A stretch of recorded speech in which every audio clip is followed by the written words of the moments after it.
Vamos a leer desde un versículo antes, así que busquen por favor en sus Biblias.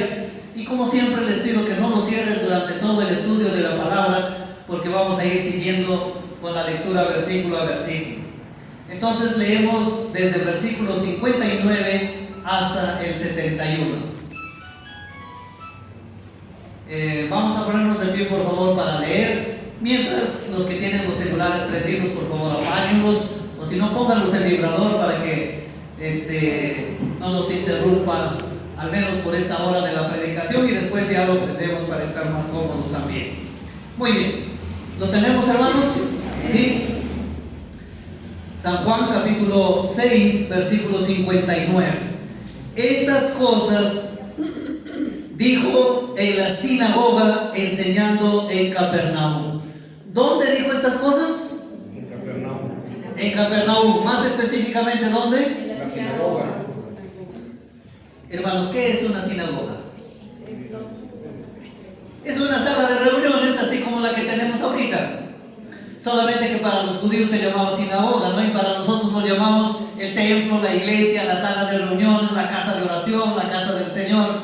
Pero la sinagoga era un lugar, así como donde la gente se reunía para adorar al Señor, pero sobre todo para estudiar su palabra, para escudriñar las escrituras, para leerlas y escudriñarlas. Así que no estamos hablando de que Jesús estaba hablando afuera en el patio, en la plaza o en el parque a personas incrédulas, ¿no? Estaba en la sinagoga, en la sinagoga. Continuemos, hermanos. Estas cosas dijo en la sinagoga, enseñando en Capernaum. Al oírlas, muchos de sus discípulos dijeron: dura es esta palabra, ¿quién la puede oír? Sabiendo Jesús en sí mismo que sus discípulos murmuraban de esto, les dijo: ¿esto os ofende? Pues ¿qué si vierais al Hijo del Hombre subir a donde estaba primero? El Espíritu es el que da vida, la carne para nada aprovecha. Las palabras que yo os he hablado son espíritu y son vida. Pero hay algunos de vosotros, ¿qué dice, hermanos? Que no creen. Acuérdense que está en la sinagoga, donde supuestamente hay creyentes, ¿verdad? Pero dice, pero hay algunos de vosotros que no creen. Porque Jesús sabía desde el principio quiénes eran los que no creían y quién le había de entregar. Y dijo: por eso os he dicho que ninguno puede venir a mí si no le fuere dado del Padre. Desde entonces muchos de sus discípulos volvieron ¿a dónde? Atrás. Volvieron atrás y ya no andaban con él. Dijo entonces Jesús a los 12. ¿A quiénes? Esta vez ya a los 12, ¿no? Ya no a todos, sino solo a los 12. ¿Queréis acaso iros también vosotros? Le respondió Simón Pedro: Señor, ¿a quién iremos? Tú tienes palabras de vida eterna, y nosotros hemos creído y conocemos que tú eres el Cristo, el Hijo del Dios viviente. Jesús les respondió: ¿No os he escogido yo a vosotros los 12 y uno de vosotros es diablo? Qué duro, ¿no? Hablaba de Judas Iscariote, hijo de Simón, porque este era el que le había de entregar y era uno de los 12. Oramos. Bendito Dios y Padre eterno, a ti sea, Señor, la gloria y la honra por habernos traído en esta tarde para participar, Señor, de la adoración a través de los cánticos, para recordar el sacrificio de tu Hijo a través de la cena, y también, Señor, en este momento para escuchar tu voz a través de la lectura y la meditación de tu palabra. Te pedimos, Padre, que aun cuando nos parezcan palabras duras o palabras ofensivas a nuestros oídos, te pedimos, Padre, que a través de tu Espíritu abras la luz de nuestro entendimiento, Señor, para que podamos comprender cuál es tu santa voluntad y poder ponerlo en práctica. Guíanos, amado Dios, con tu Espíritu en esta tarde. En el nombre de Cristo Jesús te lo pedimos. Amén. Amén. Tomamos asiento, por favor. Jesucristo, palabra de vida eterna. Jesucristo, palabra de vida eterna. Palabras que para los judíos fueron ofensivas, fueron duras, pero que para nosotros hoy en día no las consideramos ofensivas. ¿Verdad, hermanos? El versículo 60 dice: al oírlas, es decir, a las palabras, muchos de sus discípulos dijeron: dura es esta palabra, ¿quién la puede oír? Dura es esta palabra. ¿Cuál palabras? ¿Qué palabras? Recordemos unos versículos anteriores. Retrocedamos al versículo 28 de este mismo capítulo 6. Dice el versículo 28: entonces le dijeron: ¿qué debemos hacer para poner en práctica las obras de Dios? Miren la pregunta que le hacen a Jesús. Entonces, ¿qué debemos hacer para poner en práctica las obras de Dios? ¿Qué podemos hacer para obedecer a Dios? En otras palabras, ¿qué es lo que Dios quiere que yo haga? ¿Alguna vez se han preguntado ustedes de esta manera? Yo creo que sí, ¿no? Siempre nos preguntamos los creyentes: Dios mío, ¿qué quieres que yo haga? ¿Qué es lo que Dios quiere que yo haga? Y los judíos decían: ¿qué es lo que Dios quiere que yo haga? ¿Cómo puedo poner en práctica las obras de Dios? Y tal vez para los judíos estaban esperando una respuesta como: bueno, no robes, no mientas, no odies, no codicies la mujer ni los bienes de tu prójimo, honra a tu padre y a tu madre, y etcétera, etcétera, ¿verdad? No te hagas imagen alguna. Estaban esperando esa respuesta. Pero miren el versículo 29, ¿qué responde Jesús? Verso 29. Respondió Jesús y les dijo: esta es la obra de Dios, esta es la voluntad de Dios. ¿Quieres hacer la voluntad de Dios? Esta es. ¿Cuál es? Que creáis en el que Él ha enviado. ¿Quieres saber cómo debes poner en práctica las obras de Dios? Cree en Jesucristo. ¿Quieres saber qué es lo que Dios quiere que tú hagas? Dios quiere que tú creas en Jesucristo. Entonces viene la pregunta para meditar en esta tarde: ¿crees en el Señor Jesucristo? ¿Crees en el Señor Jesucristo? ¿Pero realmente crees en el Señor Jesucristo? ¿O no crees en el Señor Jesucristo? Y tal vez en esta tarde, como los dos turnos anteriores, alguien pueda decir: ¿pero es que acaso no hay otra cosa de qué predicar, hermanos? Cada vez que vengo al templo siempre escucho: cree en el Señor Jesucristo, cree en el Señor Jesucristo, entrega tu vida a Él, arrepiéntete de tus pecados, cree en el Señor. Y siempre me preguntan: ¿has creído en el Señor Jesucristo? Y yo siempre tengo que decir amén. Bueno, hermanos, como dice el apóstol Pablo, para el predicador no hay ningún problema en repetirlo. Y para ustedes que escuchan, es seguro más bien volver a preguntar y volver a preguntar y volver a estudiar, porque tenemos que asegurarnos de que realmente creamos en Cristo para ser salvos. Porque qué tal, hermanos, que estamos aquí 1 año, 2 años, 3 años, 10 años, 20 años, y finalmente resulta que nos hemos estado engañando y que en realidad no creemos en Cristo. ¿Cuál va a ser nuestro fin? El infierno. Entonces, más vale, hermanos, que nos aseguremos de que sí estemos creyendo en Cristo. Amén. Amén. Entonces, esta tarde servirá una vez más el estudio de hoy para asegurarnos de que realmente estamos creyendo en Cristo, de que nuestra fe está puesta en las cosas del Señor. Bueno, cuando mucho yo he pensado que voy a vivir 40 años más. Pero ¿qué tal si? Claro, pienso que voy a vivir hasta los 90. Y digo: ¿qué tal si estoy 40 años más aquí en la iglesia? Y finalmente resulta de que realmente no he creído en Cristo. ¿De qué servirá estar 40 años más aquí si finalmente voy a estar en el infierno por la eternidad? Así que, hermanos, no menospreciemos cuando escuchamos el mismo mensaje otra vez diciendo: ¿crees en Cristo? ¿Has puesto tu fe verdaderamente en el Señor? Más bien, cuando escuchamos otra vez esta frase, y qué bueno que el Señor es tan sabio que nos ha llevado otra vez a los evangelios y esta vez al apóstol Juan, para que podamos meditar otra vez en esto. Y nos vamos a pasar muchos capítulos más, otra vez y otra vez y otra vez. Jesús, el pan de vida, Jesús, palabra de vida, Jesús, el pan que descendió del cielo, en quien debemos confiar, en quien debemos creer. Bueno, entonces Dios dice: ¿quieres hacer mi voluntad? Entonces cree en mi Hijo. Cree en mi Hijo. Nos saltamos al versículo 38 Y en el versículo 38 Jesucristo dice: porque he descendido del cielo, no para hacer mi voluntad, sino la voluntad del que me envió. Jesucristo ya está diciendo: yo no soy un ser humano cualquiera, yo he descendido del cielo, soy el Hijo del Dios Altísimo, y he venido para hacer la voluntad de mi Padre. ¿Y cuál es la voluntad de su Padre? Que Él muera por los pecadores. Saltémonos al 51. Saltamos al 51 y aquí dice Jesús: yo soy el pan vivo que descendió del cielo. Si alguno comiere de este pan, vivirá para siempre. Y el pan que yo daré es mi carne, la cual yo daré por la vida del mundo. Y estas son las palabras que a los judíos les parecían duras, ofensivas. Y por eso el versículo 60 dice: al oírlas, muchos de sus discípulos dijeron: dura es esta palabra, ¿quién la puede oír? Es decir, me ofende escuchar estas cosas. Son tan ofensivas que no quisiera oírlas.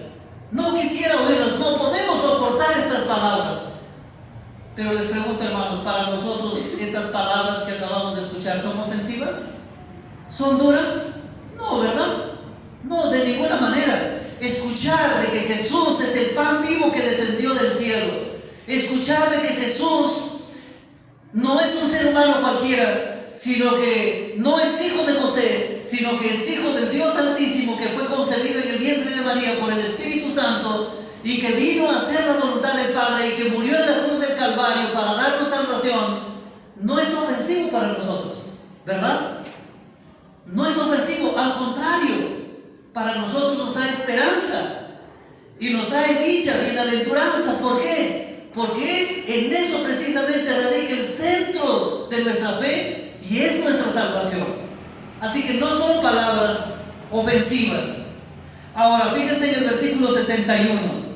Sabiendo Jesús en sí mismo que sus discípulos murmuraban de esto, les dijo: ¿esto os ofende? ¿Esto os ofende? Pues ¿qué si viereis al Hijo del Hombre subir a donde estaba primero? Es decir, Jesús está diciendo: si para ustedes es duro, si es ofensivo decirles que yo he venido del cielo, más ofensivo será decirles que voy a regresar otra vez al cielo y que voy a estar a la derecha del Padre, ¿verdad? Para los judíos era ofensivo. No podemos soportar esto. ¿Cómo es que el hijo de José va a decir: yo he descendido del cielo? ¿Cómo es que el hijo de María que está entre nosotros va a decir: yo voy a subir al cielo? Esto es muy ofensivo. Y vuelvo a repetir, hermanos, ¿para nosotros es ofensivo? No, no es ofensivo para nosotros de ninguna manera. De ninguna manera. Pero hermanos, ¿por qué para los judíos esto era ofensivo y para nosotros ahora no? ¿Por qué para ellos no podían soportar estas palabras? En primer lugar, hermanos, es porque para los judíos escuchar, hablar o comprender de un Mesías sufriente y muerto en manos de gentiles era ofensivo. Era ofensivo. ¿Cómo es que? Porque los judíos estaban esperando la venida de un Mesías, el enviado de Dios. Dios iba a enviar a su Hijo, ¿pero para qué? Para establecer su reino en la tierra. De tal manera que ellos esperaban un Mesías guerrero, general de un ejército que pueda armar a todo el pueblo hebreo, a todo el pueblo judío, derrocar a los romanos y tomar el poder y establecer su reino en la tierra. Y por eso ya algunos dijeron: ya me a la derecha y a mí a la izquierda, ¿no? Porque vamos a reinar. Así que para los judíos era ofensivo pensar en que el Mesías iba a venir e iba a morir en manos de pecadores. Por eso es que cuando Jesús dice: yo soy el pan que descendió del cielo, y ustedes deben de comer mi carne y deben de beber mi sangre. ¿Por qué? Porque mi carne es la que yo daré por ustedes y la daré por la vida del mundo. Cuando dice yo daré mi carne por ustedes y por la vida del mundo, ¿qué está diciendo? Voy a morir. Voy a morir. Entonces, ¿cómo dices que eres el Mesías si vas a morir en manos de gentiles? Porque Jesús ya había dicho: el Hijo del Hombre será entregado en manos de pecadores, y será azotado, y será herido, y sus ovejas huirán, y será muerto, pero al tercer día resucitará. Jesús ya lo había dicho.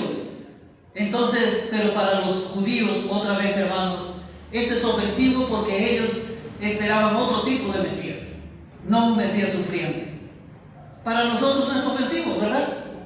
Para nosotros esto es nuestra esperanza de que Jesús haya descendido del cielo, haya regresado otra vez, que esté sentado a la derecha del Padre intercediendo por nosotros. ¡Qué privilegio para nosotros! Y además esperamos su segunda venida.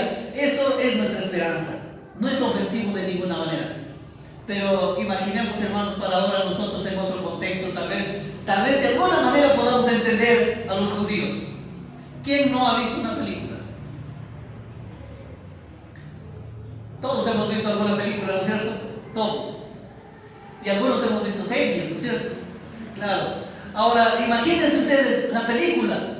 En una película siempre hay un personaje principal, ¿verdad? Siempre hay un personaje principal. Y en las películas de guerritas, de esas cosas, hay héroes, ¿no es cierto? Héroes de conquistas y de todo. Hay un héroe, ¿no? Pero hermanos, todos esperamos en la película que el personaje principal sea feliz al final de la película, ¿verdad? Y que el héroe de la serie no muera, sino que más bien siga. Y es por eso que las series hay 1, 2, 3, 4, 5, 6, 15, 20, ¿no es cierto? Y demora 10 años, 15 años hacen sus series. ¿Por qué? Porque el héroe no muere. Pero ¿qué tal, hermanos? Que nosotros vamos a ver la película y el personaje principal muere en los primeros 10 minutos. ¿Cómo nos sentimos? Decepcionados, ¿verdad? ¿Nos da ganas de ver el resto de la película? Ya no, ya no. ¿Cómo es posible que haya muerto el personaje principal? ¿Qué tal si el héroe muere en la primera nomás? Ya no hubiera una serie completa, ¿verdad? Nos sentimos decepcionados. Tal vez de alguna manera podemos comprender el contexto judío. Para ellos, un Mesías sufriente, un Mesías muerto en manos de pecadores, era una decepción tremenda para ellos. Por eso es que era ofensivo. Esto es imposible. ¿Cómo puede ser posible esto para nosotros? Es palabras duras. Nuestros oídos no lo pueden escuchar, decían los judíos. Hermanos, ¿por qué para los judíos estas palabras eran ofensivas? Ya habíamos visto el versículo 41 y 42. Retornemos otra vez al 41 y 42. Murmuraban entonces de él los judíos porque había dicho, ¿qué había dicho, hermanos? Yo soy el pan que descendió del cielo. Y esto era ofensivo para ellos porque ellos decían, ¿no es este Jesús el hijo de José cuyo padre y madre está entre nosotros? ¿Se acuerdan del domingo antepasado? Cuando estudiábamos esto. ¿Y qué es lo que pasaba? Que los judíos solamente estaban viendo a Jesús como el hijo de José, ¿verdad? Y para ellos era ofensivo que un ser humano de carne y hueso y sangre como nosotros diga, yo he descendido del cielo. Porque ellos no veían en Jesús al Hijo del Dios Altísimo. No veían en Jesús al Hijo del Dios Altísimo. Entonces era ofensivo para ellos. Pero ahora vuelvo a repetir, hermanos, ¿para nosotros esto es ofensivo? ¿Para nosotros son palabras duras? No, no lo son. Pero ahora viene el tercer punto, ¿por qué era ofensivo para ellos? Y tal vez este tercer punto también sea duro para nosotros. Verso 63. Bueno, el 62 ya dijo, ¿no? Pues ¿qué si vierais al Hijo del Hombre subir a donde estaba primero? Verso 63. El Espíritu es el que da vida, la carne para nada aprovecha. El Espíritu es el que da vida, la carne para nada aprovecha. Las palabras que yo les he hablado son espíritu y son vida, pero hay algunos de vosotros que no creen. ¿Y por qué no creen? ¿Y por qué les parece ofensivo? ¿Por qué? porque los judíos estaban poniendo más su mirada en las cosas físicas, biológicas, en las cosas materiales, antes que en las cosas espirituales. Y Jesús les dice, pero dense cuenta ustedes, el espíritu es el que da vida y la carne para nada aprovecha. La palabra espíritu está con minúscula o mayúscula. Mayúscula. Fíjense, otra vez, verso 63, ¿está con minúscula o mayúscula? Minúscula. Está con minúscula, ¿verdad? Está con minúscula. Bueno, casi la mayoría de los que estamos aquí seguramente sabemos que cuando en la Biblia se escribe espíritu con mayúscula, se refiere al Espíritu Santo. Pero cuando se escribe con minúscula, no se refiere al Espíritu Santo, sino se refiere al espíritu humano, al aliento de vida. Al aliento de vida. Entonces Jesús les está diciendo, dense cuenta, les pongo un ejemplo. ¿Qué es más importante? ¿Tu cuerpo o el aliento de vida? ¿Qué es más importante? ¿Esta carne, huesos? ¿Esto es más importante o el aliento de vida que Dios sopló en el barro, en las narices de Adán? Sabemos que Adán fue de barro, ¿no es cierto? De tierra. Y que Dios luego sopló. Y entonces fue ser viviente. Pero ¿qué es más importante? ¿El aliento de vida, ese espíritu, o es más importante la carne? El aliento de vida, ¿verdad?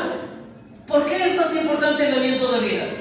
Claro, porque si sale el aliento de vida, se va de donde vino, que es Dios. ¿Y yo qué pasa conmigo? ¿Qué pasa con este cuerpo? Muerto. Bueno, me velarán un día y una noche.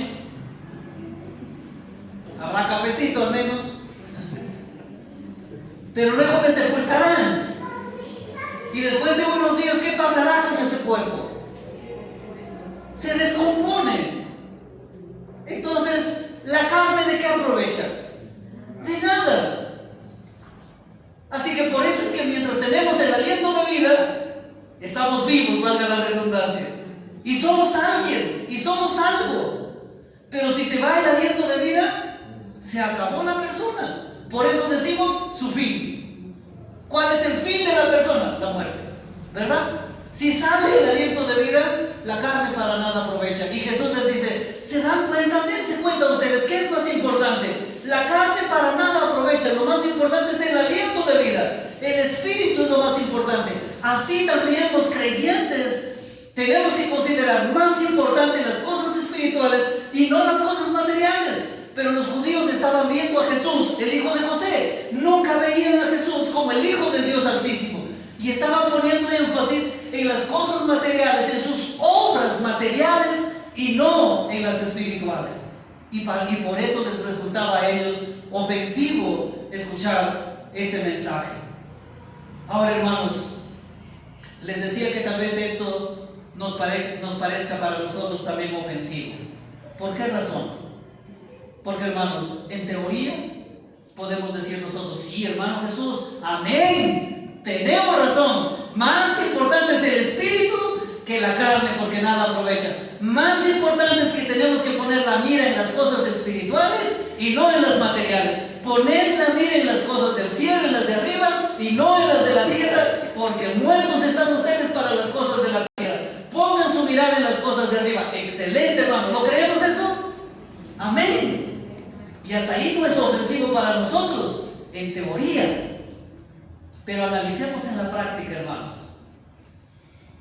¿Nosotros le damos más importancia a las cosas espirituales o a las cosas físicas, materiales? Hoy y la mañana dije, me toca predicar, debo ponerme eterno para estar presentable para mis hermanos en la iglesia. Y lógicamente para eso primero tuve que meterme a la ducha, jabonarme bien, luego ir al espejo a peinarme, a perfumarme. ¿Cuánto tiempo me demoré en todo eso? 40 minutos. Su hermano, ya también exagérate, 40 minutos ya para cambiarse también. A lo mucho será unos 20, ¿no? Ya 40 también, ya demasiado, hermano. Pero, hermanos, piensen ustedes, bueno, ustedes vienen al tercer turno, ¿no? Pero igual no me digan que no se han arreglado antes de venir. Se han mirado en el espejo. Algunos después de almuerzo han dado su siesta. Entonces se han despertado y han dicho, bueno, creo que voy a darme una lavadita de cara para irme a la iglesia, ¿no? Y a peinarme. Pero en la mañana, hermanos, imagínense que están en el primer turno, hasta que se den un duchazo y todo el procedimiento. Y bueno, seguramente habrá alguna hermana que diga 40 minutos es poco. Porque una dama para que se arregle normalmente va a demorar un poquito más que los varones, ¿verdad? Un poquito más, nada más, es insignificante, un poquito más, nada más. Pero la pregunta, hermanos, es, si yo me demoré 40 minutos o 30 minutos para arreglarme físicamente, para estar presentable para ustedes, para la predicación aquí en la iglesia, la pregunta es, ¿cuánto tiempo me he preparado espiritualmente en la mañana para estar aquí con ustedes? ¿Cuánto tiempo he orado? ¿Cuánto tiempo leí la Biblia?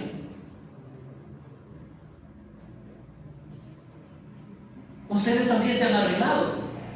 De repente 30 minutos, pero ¿cuánto tiempo oraron antes de venir? ¿Cuánto tiempo meditaron en las Escrituras antes de venir? ¿Ven que más nos preocupamos por las cosas materiales? Nos hemos preparado espiritualmente, así como físicamente nos alistamos para estar presentables aquí. Espiritualmente también nos hemos puesto presentables durante 30 minutos, 20, 15, 10. Ya estoy como Abraham cuando el Señor iba a destruir Sodoma y Gomorra, ¿no? ¿Se acuerdan de esa historia? Bueno, para los que no se acuerdan les hago referencia, ¿no?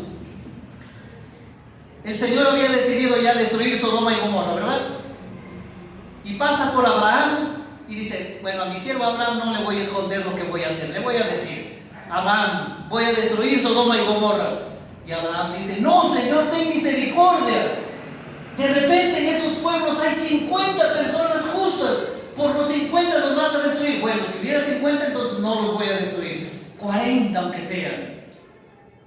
No, si hubiera 40 no los destruyo. Abraham se da cuenta que no va a haber ni 40 y dice 30, ya 30 que sean. No, si hubiera 30 no los voy a destruir. Bueno, discúlpame, Señor, que intervengo una vez más, que te moleste. 20, ya 20, 10, 5, y aquí miran 5.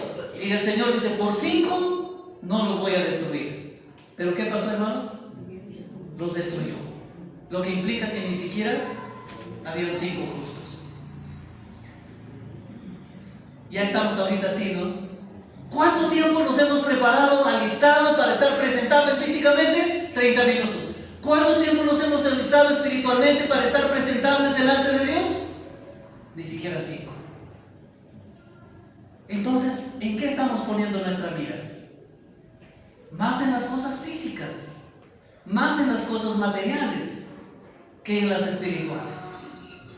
Miremos, hermanos, ¿cuál es nuestro desarrollo mientras nuestra estadía en la tierra? Nuestros hijos. Claro, queremos que estudien en el mejor colegio, dentro de nuestras posibilidades económicas, en el mejor estatal, o si es particular, en el mejor particular, ¿verdad? Y eso está bueno, eso no está malo, está bien, excelente. Pero si nos preocupáramos de la misma forma por instruirlos espiritualmente con las Sagradas Escrituras, sería excelente. Y nosotros estamos orgullosos porque nuestro hijo está estudiando tal carrera en tal sitio, está estudiando tal carrera en otro sitio, pero no estamos orgullosos de que sean los mejores hijos de Dios, los mejores siervos del Señor, ¿verdad? Entonces, ¿dónde está nuestra mira? Y esta palabra es para nosotros, hermanos, porque nosotros también estamos como los judíos, poniendo nuestra mirada más en las cosas físicas, materiales, terrenales, temporales, y no en las espirituales. En estos días, hermanos, en este mes que estamos haciendo los trabajos aquí abajo en el templo, ¿no? ¿Yo en qué estoy preocupado más? en venir a abrir la puerta a los trabajadores, venir a mediodía, cerrar, abrir, ir al trabajo, en la tarde venir, ver, esta columna está media chueca, por favor enderecenlo así, por favor que quede, póngale regla, póngale nivel, esto de aquí para acá, materiales a comprar, los mejores materiales, tubo pauco para que resista, y etcétera, etcétera, el mejor cemento, para que el bautisterio no se desarme con el primer bautizo, sino que dure.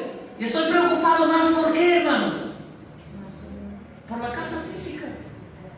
Por la casa física.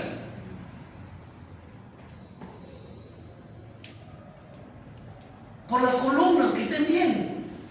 Pero en este mes no me he preocupado por las verdaderas columnas, que son los creyentes. Cada creyente es una columna de la iglesia. No me he preocupado por la vida espiritual de la iglesia. Me estoy preocupando más, ¿por qué? Por lo material. Por lo material. ¿Se dan cuenta, hermanos?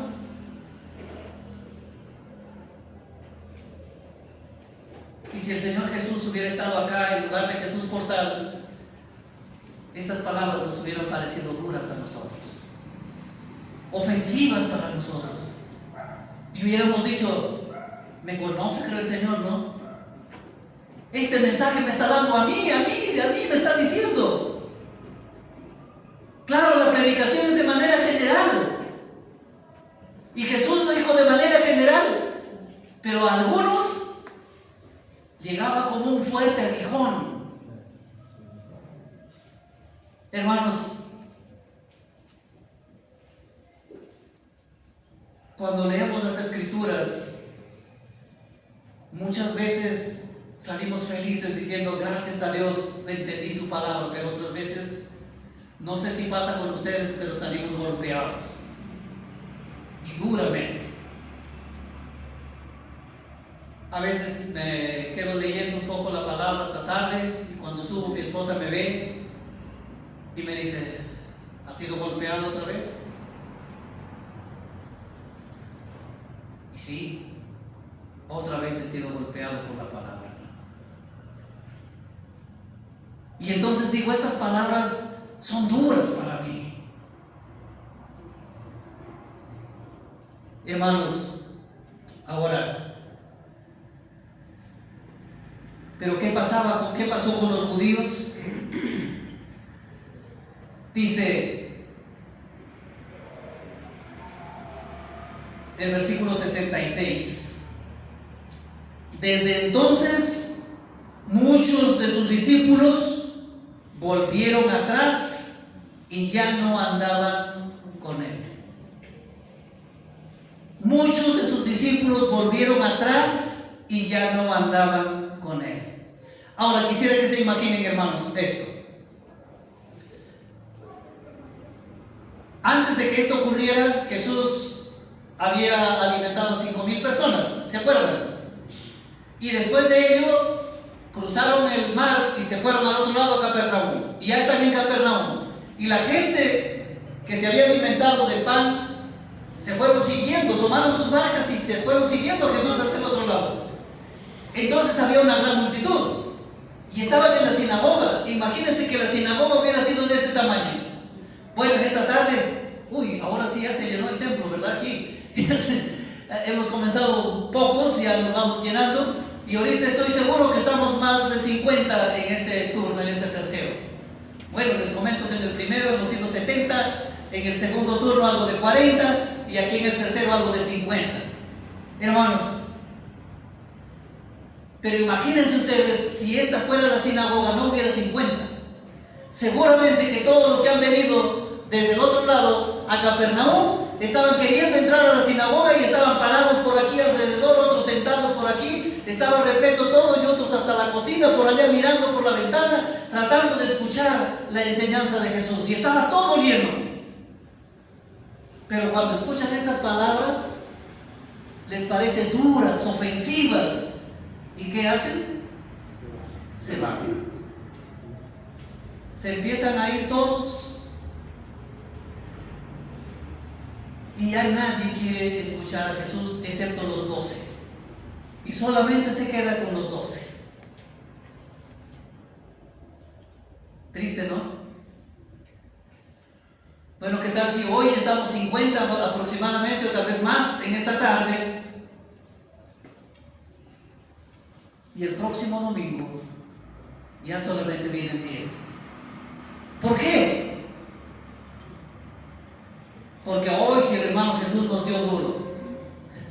Pero hermanos, otra vez, y lo que pasa es que seguimos viendo materialmente a la persona que está enseñando y no vemos que la enseñanza es de Dios, y nuestros ojos y nuestros oídos escuchan a la persona, pero no escuchan a Dios. Porque si escucháramos a Dios diciéndonos, no pongas tu mirada en las cosas de la tierra, sino en las cosas del cielo, entonces no nos iríamos. Pero aquí dice la Biblia que muchos de ellos se fueron y solamente quedó 12.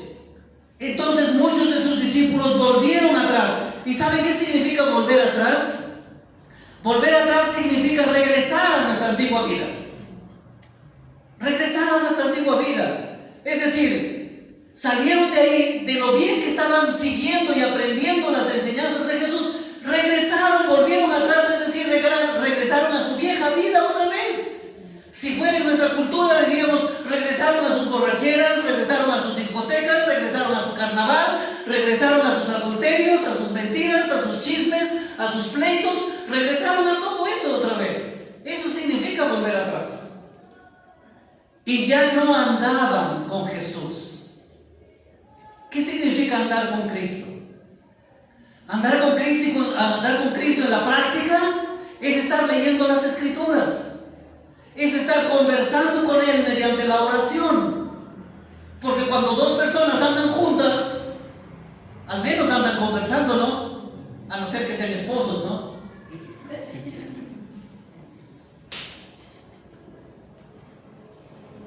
Es broma nomás, ¿no? Porque yo sé que los esposos conversan con las esposas mientras caminan.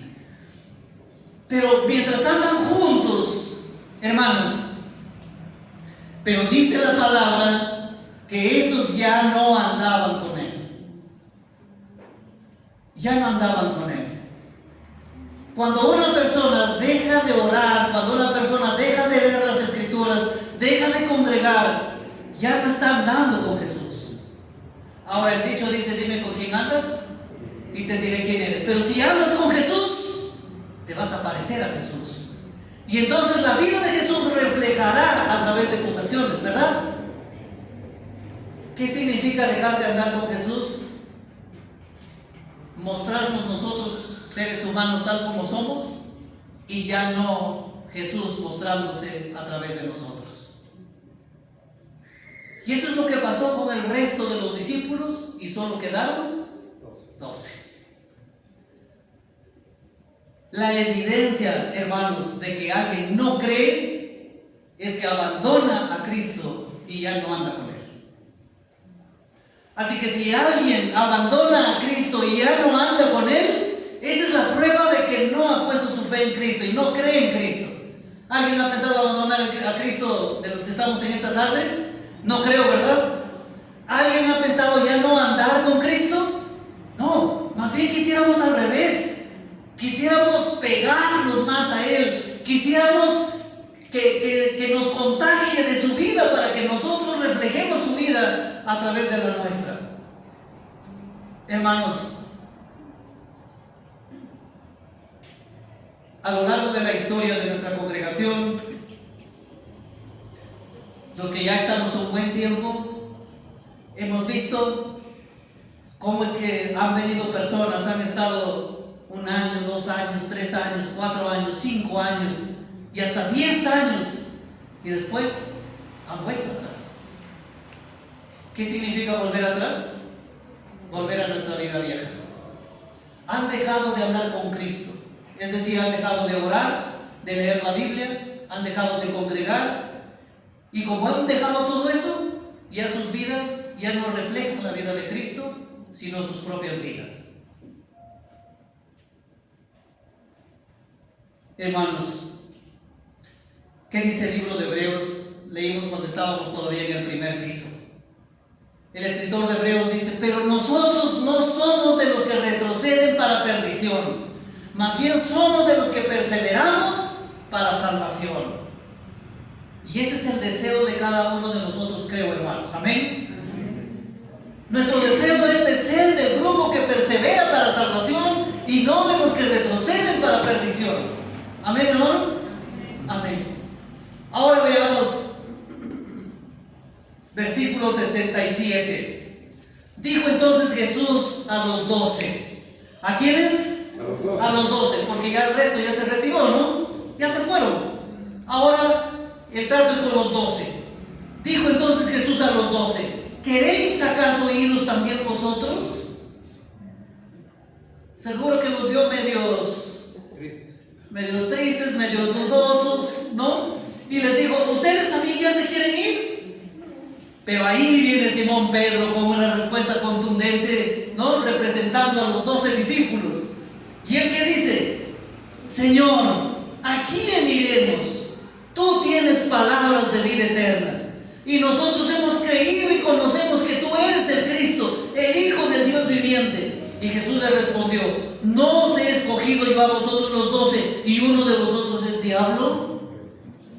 Hablaba de Judas Iscariote, hijo de Simón, porque este era el que le había de entregar.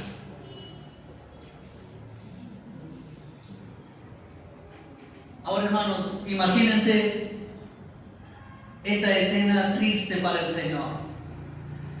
La sinagoga está repleta de gente. No hay donde quepa un alma más. Y cuando escucha este mensaje, dicen: no podemos escuchar más a este hombre. Yo me retiro. Vuelvo a mi vida vieja. Yo me retiro. ¿Qué va a estar andando con él? Y se van la mayoría. Y solamente se quedan 12. Y Jesús todavía los desafía y les dice: ¿y ustedes también ya se quieren ir? Porque ni siquiera los 12 habían creído en él. La gran mayoría no habían creído en él, pero de los 12, ni siquiera los 12, sino solo 11. Porque uno, Judas, era el que lo iba a entregar. Era diablo. Y es duro escuchar esa palabra, ¿no? Imagínense que Dios nos dijera eso a nosotros. Entre 12 había un diablo y entre 50. Ojalá no haya ni uno. Ojalá no haya ni uno, hermanos. Ni uno. Porque eso sí es duro. Pero aunque nos parezca ofensivo, es una realidad en las iglesias. Es una realidad. Porque mirémonos, hermanos, todos los que estamos aquí, y de aquí a 2 años volvamos a mirarnos de nuevo si todos estamos aquí. Dios quiere que todos estemos aquí y que hayamos traído a más y que estas sillas estén llenas. Bueno, mientras tanto ya estaremos abajo en el primer piso y entonces el salón de 3 filas esté repleto. Hermanos, y allí está Simón. Simón representando a los creyentes.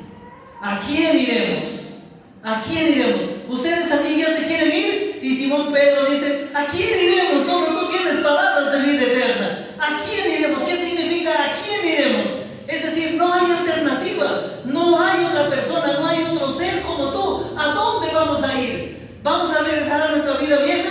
No. ¿Vamos a regresar a nuestras antiguas creencias? No. ¿Acaso es una alternativa volver otra vez a la fiesta patronal, al amito del campo, al ídolo de la ciudad, a cargar el anda otra vez, a la procesión, a las vacas locas, a las fiestas, a irnos al carnaval? ¿A quién? O como en otras culturas, a adorar al jaguar, a la serpiente, a los cerros, a los sapos.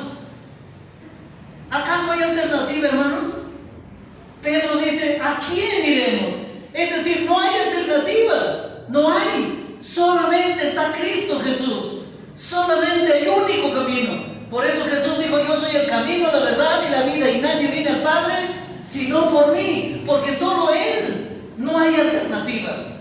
No hay más. Y el apóstol Pedro lo reconoce en nombre de los creyentes, en nombre de los 12. Y dice: ¿a quién iremos? No dice en singular: ¿a quién voy a ir, Señor? Sino dice: ¿a quién iremos? ¿A quién iremos los creyentes? Solo tú tienes palabras de vida eterna, no hay alternativa. Y hoy, hermanos, quisiera que pienses en eso y que tu corazón le enfoques en eso. ¿Acaso hay alguna otra alternativa donde vayas? ¿A dónde vas a ir si te apartas de Cristo? ¿Con quién vas a caminar si no caminas con Cristo? ¿A dónde vas a ir? No hay alternativa, hermanos. No hay. Para los creyentes, la única alternativa es Cristo Jesús. ¿Por qué? Porque solo Él tiene palabras de vida eterna. ¿Y qué significa palabras de vida eterna? Palabras que, valga la redundancia, nos dan vida, no nos traen muerte, no nos traen perdición, no nos traen desastre, destrucción, más bien nos traen edificación, nos traen vida eterna, nos traen satisfacción a los creyentes, nos trae gozo, nos deleitamos en las palabras de Cristo. Cuando nosotros escuchamos que Jesús descendió del cielo y que Él murió por nuestros pecados porque esa fue la voluntad del Padre, y que resucitó de entre los muertos y Él volverá otra vez para llevarnos a su gloria, entonces, ¿qué pensamos, hermanos? Esa es nuestra esperanza. ¿Son palabras de vida eterna? ¿Son ofensivas para nosotros? No, ese es nuestro deleite. Cuando lees la Biblia, ¿es ofensivo para ti algunos pasajes de las Escrituras? No, de ninguna manera. Estas son las palabras de vida eterna y aquí encontramos nuestro gozo, nuestro deleite. Y aunque algunas de ellas a veces nos parecen duras, como la reflexión de esta tarde, como la exhortación, cuando miramos a las cosas materiales, terrenales, físicas, materiales, temporales, y no ponemos nuestra mira en las cosas espirituales, en las del cielo, esta es una exhortación grande para nosotros. Pero hermanos, aunque nos parezca duras, si somos verdaderos creyentes, no retrocederemos a causa de estas palabras. Más bien, aunque nos parezcan duras, diremos: esto es para mi bien. Son palabras de vida eterna, esto es para mi bien, no es para mi mal. Así que bien haré en obedecer y hacer caso al Señor y cambiar mi enfoque, cambiar mi forma de pensar. Más me ocuparé de las cosas espirituales y menos de las materiales. ¿Verdad, hermanos? Porque solo tú tienes palabras de vida eterna. Palabras de vida eterna. Verso 69. Y nosotros hemos creído y conocemos que tú eres el Cristo, el Hijo del Dios viviente. Ya ven qué diferencia, ¿no? Los judíos decían: este es el hijo de José. Pero Pedro dice: nosotros conocemos y creemos de que tú eres el Hijo del Dios Altísimo. Para nosotros tú no eres el hijo de José. Para nosotros no eres el hijo de María solamente. Para nosotros eres el Hijo del Dios Altísimo y creemos en eso. Y si creemos que Él es el Hijo del Dios Altísimo, entonces bien haríamos en poner nuestra mirada en Cristo, andar con Él, caminar con Él y no volver atrás a nuestra vieja vida.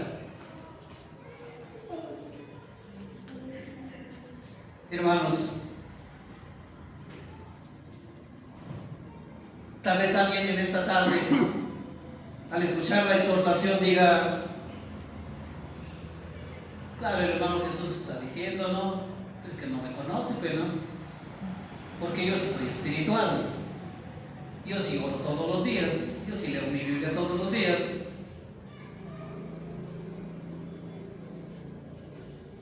Excelente si lo estás haciendo. Pero volvemos, hermanos, para terminar al versículo 64. Pero hay algunos de vosotros que no creen. ¿Por qué dice? Porque Jesús sabía desde el principio quiénes eran los que no creían y quién le había de entregar. Claro, entre nosotros nos miramos, nos saludamos, nos abrazamos, pero no conocemos nuestro corazón. Nosotros, nadie conoce la vida del otro diciendo si lleva su vida de oración, lleva sus devocionales. Nadie conoce la vida del otro.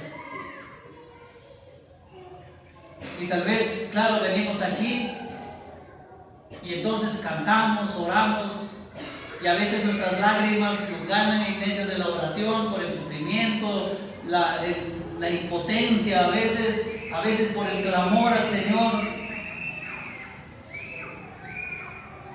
Pero hermanos, si estás realmente andando en Cristo o con Cristo, Jesucristo nuestro Dios, y solo Él te conoce.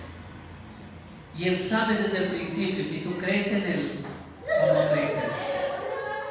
Si no crees en Él, no tardarás en volver atrás. Pero si crees en Él, perseverarás para vida eterna. Perseverarás. No encontrarás otra alternativa más que seguir a Cristo. Y entonces dirás, si Él es el Hijo del Dios viviente, ¿a quién más puedo seguir? No hay a quién más, hermanos. No hay. ¿O ustedes tienen en mente algo? Si me aparto de Cristo, ¿hacia dónde voy? Si me aparto de Cristo, ¿qué soy? Así como dice la carne, para nada aprovecha, el Espíritu es el que da vida. Si se va el aliento de vida, este cuerpo se pudre. Así también los creyentes, ¿qué somos sin Cristo? No somos nada, hermanos, porque Cristo es nuestra vida. Y si nos apartamos de nuestra vida, estamos muertos. No hay alternativa, hermanos. Solo Él tiene palabras de vida eterna. Nosotros hemos creído y conocemos que Jesús es el Cristo, el Hijo del Dios viviente. Y el Señor que conoce nuestros corazones, bien haríamos en pedir su ayuda y decirle: Señor, ayúdame. No quiero volver atrás. No es mi voluntad volver atrás. Mi voluntad más bien es de perseverar en tus caminos. Y el Señor dice que con su Espíritu Santo Él nos llevará hasta el final de nuestros días. Vamos a ponernos de pie, hermanos, para terminar la meditación de esta tarde.